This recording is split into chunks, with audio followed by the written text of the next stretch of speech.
नमस्कार। राजकीय औद्योगिक प्रशिक्षण संस्थानों के व्यवसायों में स्विंग टेक्नोलॉजी के सैद्धांतिक विषय के हाथ के टाकों के बारे में आज मैं आपको प्रशिक्षण प्रदान करूंगी। हाथ के टाके क्या होते हैं?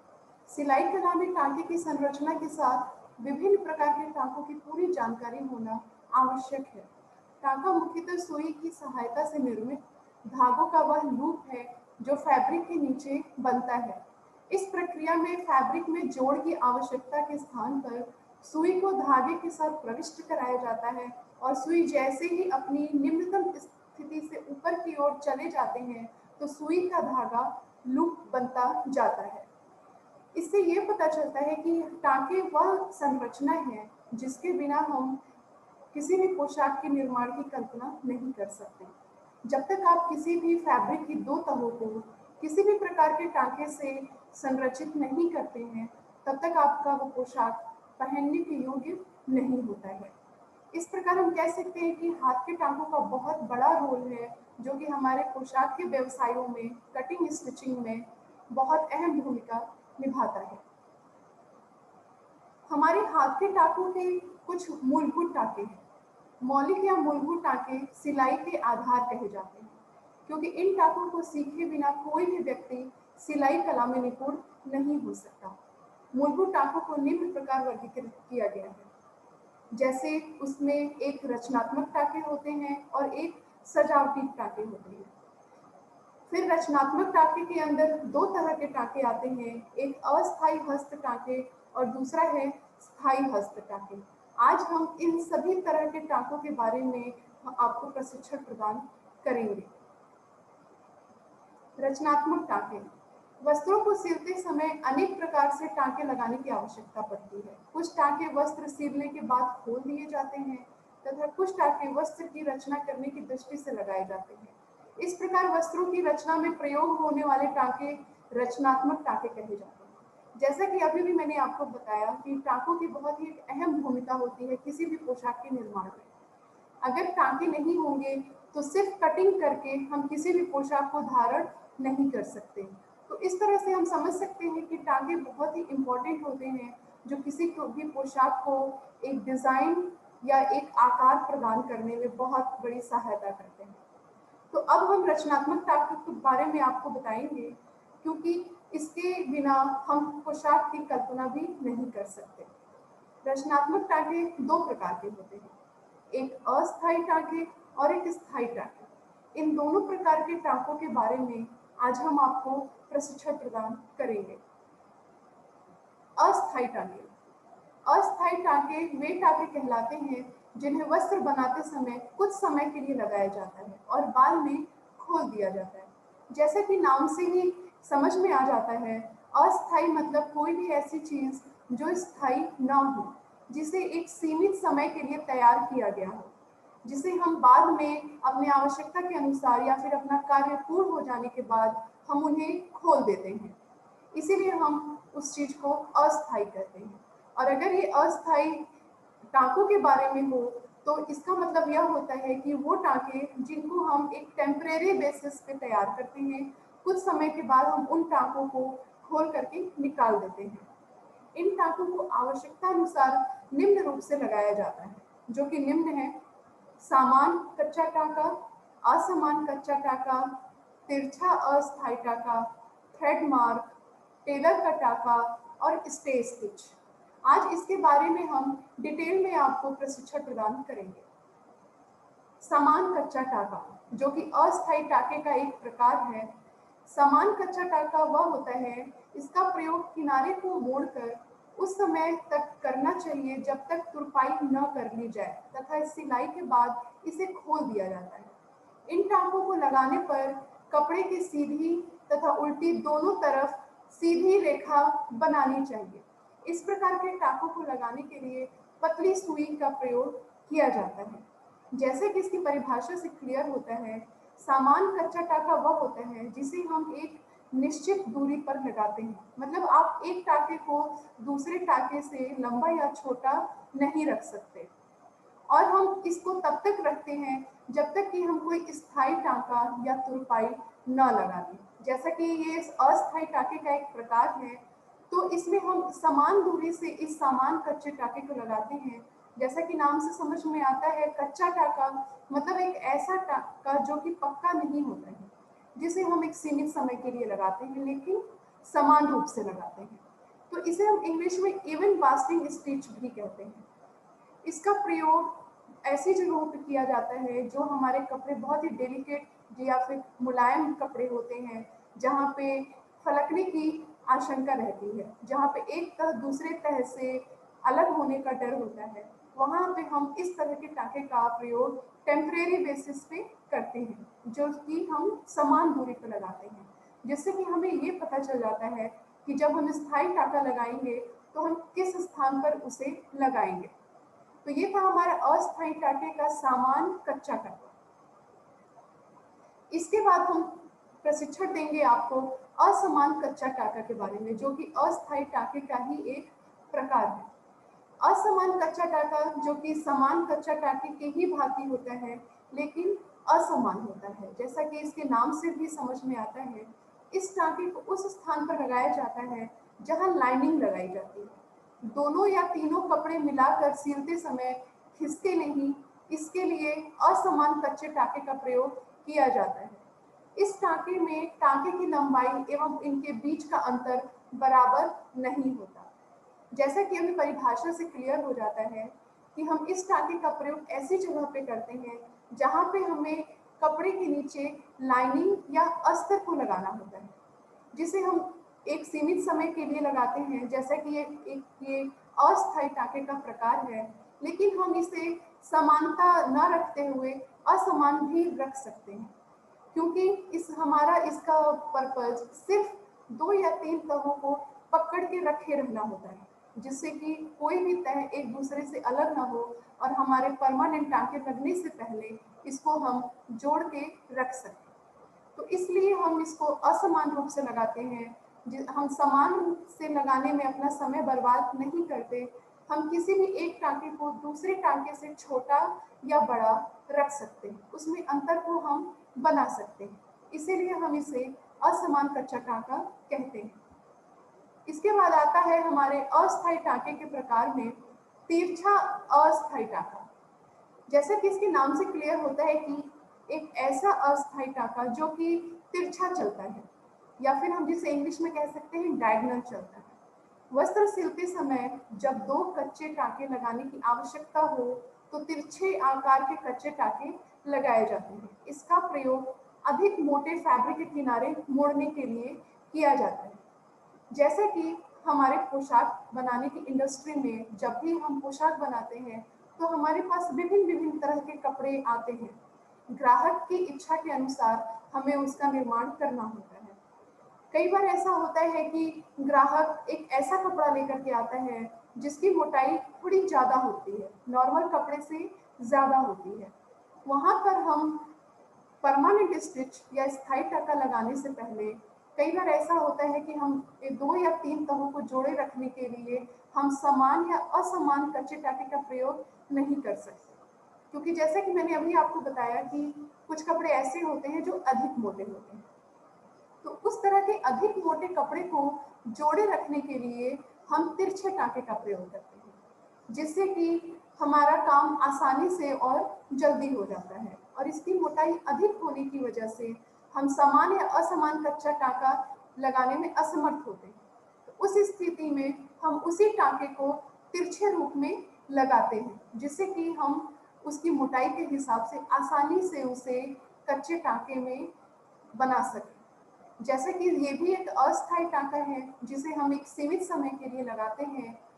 इसके बाद हम परमानेंट स्टिच से उस कपड़े को निर्माण करते हैं। तो ये था हमारा तिरछा अस्थायी टाका। इसके बाद आता है हमारा थ्रेड मार्क।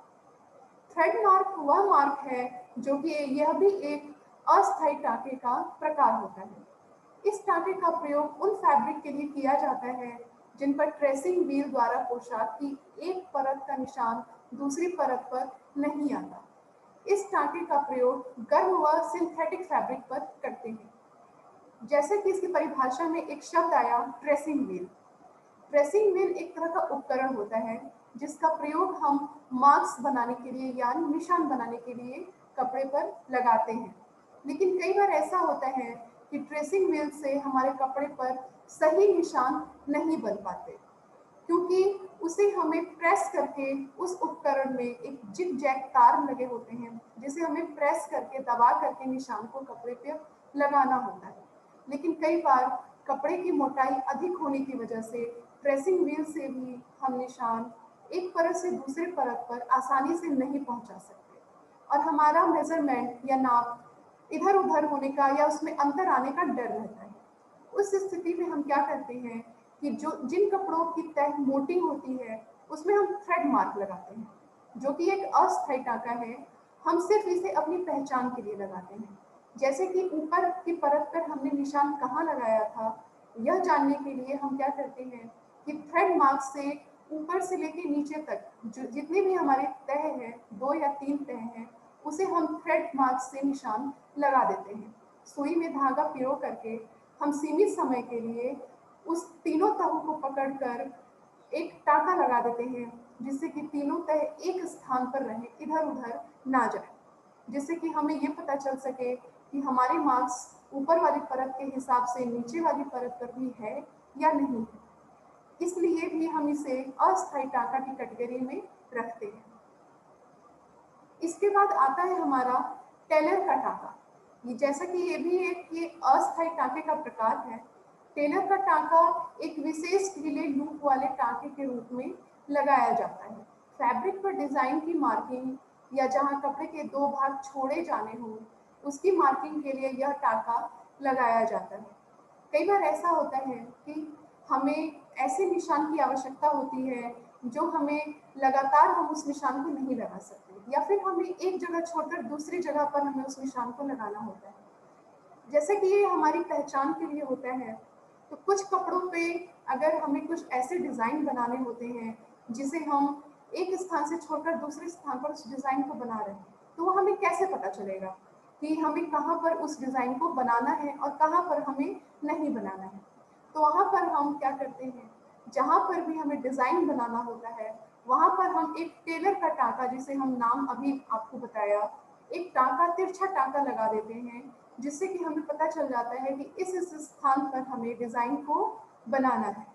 यह टाका किसी भी रूप में हो सकता है, तिरछा हो सकता है, सीधा हो सकता है।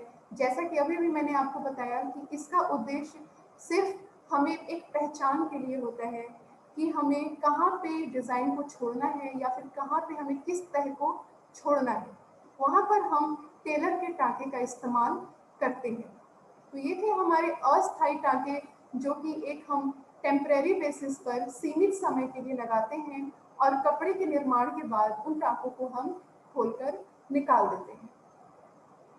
इसके बाद आता है हमारा स्थायी टाका। जैसा कि मैंने आपको शुरू में ही मूलभूत टाकों के प्रकार में 2 तरह के टाकों के बारे में बताया था।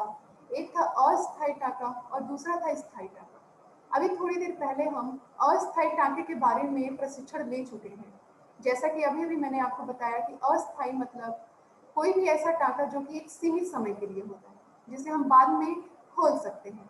लेकिन स्थायी टाके वे टाके होते हैं जो पोशाक तैयार हो जाने के बाद भी खोले नहीं जाते हैं, क्योंकि हमें इसे अपने साथ पोशाक को धारण करना होता है। ये वो टाके होते हैं जो परमानेंट होते हैं, और जब तक पोशाक हमारा फट नहीं जाता, ये टाके वस्त्र के साथ जुड़े रहते हैं। इसलिए हम इसे स्थायी टाका या परमानेंट टाका कहते हैं। आज हम इसके बारे में आपको डिटेल में प्रशिक्षण देंगे, जो कि निम्न प्रकार का है। पहला है हमारा रनिंग का टाका, दूसरा है तुरपाई का टाका और तीसरा है सजावटी तुरपाई। इसके बारे में हम डिटेल में अब प्रशिक्षण लेंगे। स्थायी टाके में हमारा पहला है रनिंग का टाका। रनिंग का टाका 2 पोशाकों की परतों को जोड़ने, मुख्य सिलाई लगाने, पैच वर्क में कपड़े के टुकड़ों को जोड़ने हेतु प्रयोग किया जाता है। जैसा कि हम चित्र में देख रहे हैं कि यह भी एक समान या असमान टाके के भांति दिखाई देता है, लेकिन ऐसा नहीं है, यह एक स्थायी टाका है। इसका निर्माण हम 2 परतों को जोड़ने के लिए परमानेंट बेसिस पे करते हैं। या फिर जहाँ भी हमें मेन सिलाई लगानी होती है वहाँ पे करते हैं। और एक हमारा होता है पैच वर्क। पैच वर्क वह होता है जब हम किसी कपड़े की दूसरी तह को अपने मेन फैब्रिक के ऊपर रखकर एक डिज़ाइन के रूप में पैच लगाते हैं, तो उसे हम पैच वर्क कहते हैं। जैसे कि आपका मेन फैब्रिक वाइट कलर का है और उस पर आप लाल रंग की एक परत बिछाकर और उस पर फूल का शेप देना चाहते हैं और उसको हम जोड़ना चाहते हैं टाकों के माध्यम से, तो वहाँ पर हम रनिंग का टाका लगा करके उस पैच को मेन कपड़े के साथ जोड़ते हैं, जिससे कि एक बहुत ही खूबसूरत डिज़ाइन का निर्माण होता है। तो उस स्थिति में हम इस रनिंग के टाके का इस्तेमाल करते हैं, जो कि उस पैच को, उस डिज़ाइन को मेन फैब्रिक के साथ जोड़े रखता है। इसके बाद है हमारा तुरपाई का टाका। तुरपाई का टाका, जो कि हम अस्थायी टाकों में भी इसके बारे में थोड़ा सा पढ़ चुके हैं। तुरपाई का टाका वह टाका होता है जिसे हम अस्थायी टाके के बाद मेन टाके के रूप में लगाते हैं। जैसे कि मैंने आपको अस्थायी टाकों में बताया कि हम अस्थायी टाकों को उस जगह पे लगाते हैं जहाँ पे हमारा उद्देश्य सिर्फ कपड़े की 2 परतों को जोड़े रखना होता है, और जिसे हम एक सीमित समय के बाद, जब तक हम मुख्य तुरपाई या कोई भी मुख्य स्टिच नहीं कर लेते, तब तक हम उस टाँके को उस कपड़े पर बने रहने देते हैं। और जब हमारा तुरपाई का टाँका लग जाता है तो उस अस्थायी टाँके को हम निकाल देते हैं। तुरपाई एक विशेष प्रकार का टाँका होता है जिसका उपयोग वास्तव में पोशाक में ऐसी जगह पर किया जाता है जहाँ मशीन की पहुँच नहीं होती है। जैसे कि कई बार ऐसे कपड़े होते हैं जिस पर हैवी एम्ब्रॉयडरी होती है या फिर स्टोन का, बीट का वर्क होता है, वहाँ पर हम मशीन नहीं चला सकते, क्योंकि अगर हम मशीन चलाएंगे तो हमारे मशीन का जो प्रेशर फुट एक उपकरण होता है उन पोशाक के उन बीड्स को या स्टोन को तोड़ सकता है, जिससे हमारी डिज़ाइन खराब हो सकती है। तो उस स्थिति में हम क्या करेंगे?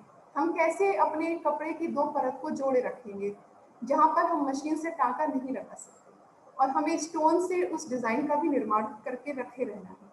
उस स्थिति में हम क्या करते हैं, जहाँ पर हमारी मशीन की पहुँच नहीं होती, वहाँ पर हम तुरपाई के टाँके का इस्तेमाल करते हैं और तुरपाई का टाँका प्रदान करके वहाँ पर हम मुख्य टाँके का काम करते हैं, जिससे कि हमारी 2 परतें भी जुड़ जाती हैं और हमारा जो भी एम्ब्रॉयडरी या बीड वर्क या स्टोन वर्क था, वो खराब भी नहीं होता है, जिसका प्रयोग हम ज़्यादातर पोशाकों में करते हैं। इसमें हमारी कुछ प्रकार हैं तुरपाई के टाँकों के, जो कि है एक साधारण तुरपाई। साधारण तुरपाई वह होती है जो ज़्यादातर हम हर तरह के पोशाकों में जनरली करते रहते हैं, जैसे साड़ी में फॉल लगाना, गले में फेसिंग लगाना। वो ऐसी जगह पे हम, जहाँ पर हम एक परफेक्ट शेप देना चाहते हैं, वहाँ पर हम तुरपाई का प्रयोग करते हैं। जैसे कि जेंट्स कपड़ों में पैंट की नीचे की बॉटम फोल्ड होती है, वहाँ पे भी हम इस तुरपाई का प्रयोग करते हैं। दूसरी है हमारी अंधी तुरपाई। जैसा कि नाम से क्लियर है, एक ऐसी तुरपाई जो दिखाई ना दे, जो अंधी हो, जिसे हम विजिबल ना हो, जिसे हम देख ना सकें। कुछ कपड़े हमारे ऐसे होते हैं जहाँ पे अगर स्टिच विजिबल होते हैं या फिर दिखाई देते हैं तो वो टाँके अच्छे नहीं लगते। तो वहाँ पर उस स्थिति में हम क्या करते हैं कि अंधी तुरपाई का प्रयोग करते हैं, जिससे कि हमारी कपड़े की 2 परतें भी जुड़ जाती हैं और हमारा स्टिच सामने की तरफ से दिखाई भी नहीं देता। उसके बाद आता है हमारा सजावटी तुरपाई। सजावटी तुरपाई भी एक स्थायी टाँके का प्रकार है। मुख्य रूप से इसका प्रयोग स्त्रियों की पोशाकों के लिए किया जाता है। इसे हम जेंट्स कपड़ों में या पुरुष परिधान में नहीं कर सकते, जिसका निम्न प्रकार है। पहला है हमारा लैडर हेम स्टिच। लैडर हेम स्टिच वह होती है जिसमें हम कपड़े की धागों को निकाल करके और वहाँ पर हम स्पेस बन जाता है। जैसे ही आप फैब्रिक के 2 या 3 लाइन के धागों को निकाल देते हैं तो वहाँ पर आर पार दिखाई देने लगता है। तो उस स्थिति में हम क्या करते हैं कि जब हमारे धागे निकल जाते हैं तो वहाँ पर हम एक दूसरे के धागों को या रंगीन धागों को पिरो करके एक अलग तरह के डिज़ाइन का निर्माण करते हैं। यह सिर्फ एक डेकोरेटिव पर्पज से किया जाता है, जो कि स्थायी नहीं होता है, लेकिन सजावटी रूप में हम इस तुरपाई को करते हैं। इस तरह की स्टिच ज़्यादातर रुमाल, मेजपोश, चादर के किनारों बनाने में आदि में आकर्षण के लिए किया जाता है। दूसरा है हमारा इंटरलेस्ड हेम स्टिच। यह भी हमारे फैब्रिक के 2 या 3 लाइनों को जहाँ भी हमारी डिज़ाइन की रिक्वायरमेंट होती है, जितनी लंबी हमें आवश्यकता होती है, उतनी लंबाई में हम उस परत के धागों को निकाल देते हैं। कपड़े की उतनी लाइन को निकालने के बाद वहाँ पर पूरा जगह बन जाता है, एक संपूर्ण जगह खाली जगह दिखाई देने लगती है। वहाँ पे भी हम रंगीन धागों को एक दूसरे के साथ पिरोकर अलग-अलग डिज़ाइन में हेम स्टिच करते हैं। जैसा कि यह एक सजावटी तुरपाई का प्रकार है, तो इसका उद्देश्य भी सिर्फ डेकोरेशन के लिए या आकर्षण के लिए होता है, इसलिए ये भी एक स्थायी टाँके में आता है।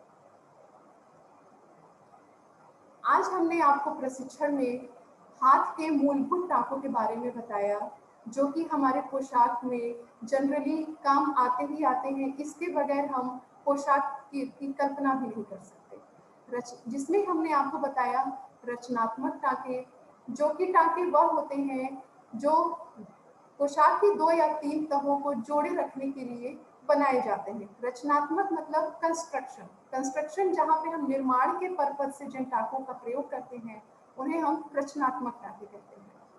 उन रचनात्मक टाँकों के बारे में आज हमने प्रशिक्षण लिया। एक था अस्थायी टाँका और दूसरा था स्थायी टाँका। अस्थायी टाँकों में हमने बहुत सारे टाँकों के बारे में प्रशिक्षण लिया। एक था हमारा समान टाँका, असमान अस्थायी टाँका। ये सारे टाँके जो तिरछे टाँके थे, डायगोनल टाँका जिसे हम कह सकते हैं, टेलर टाँका, ये सारे टाँके हमारे अस्थायी टाँकों के अंतर्गत आते हैं, जिसका प्रयोग हम एक सीमित समय के लिए करते हैं, जिसका आज हमने डिटेल में प्रशिक्षण लिया, जिसका पर्पज संपूर्ण पोशाक बनने के बाद खत्म हो जाता है। फिर उसके बाद आता है हमारा स्थायी टाँका। स्थायी टाँका हम तब लगाते हैं जब हम उसको मुख्य रूप से लगाते हैं। उसके बाद हमारा पोशाक बन करके कंप्लीट हो जाता है और उसके बाद जो हमने पहले से अस्थायी टाँका लगा रखा था, उसे हम निकाल के खोल देते हैं और जो हमारा दूसरा स्थायी टाँका होता है, वह परमानेंट हमारे पोशाक को जोड़े रखता है, जो कि हमारे पहनने योग्य बनता है। तो ये हमारे प्रशिक्षण का सारांश था, जिसे आज हमने आपको प्रदान किया। आज मैंने आपको हाथ के टाँके पर प्रशिक्षण दिया है। आशा है कि यह प्रशिक्षण भविष्य में आपके लिए सहायक होगा। धन्यवाद।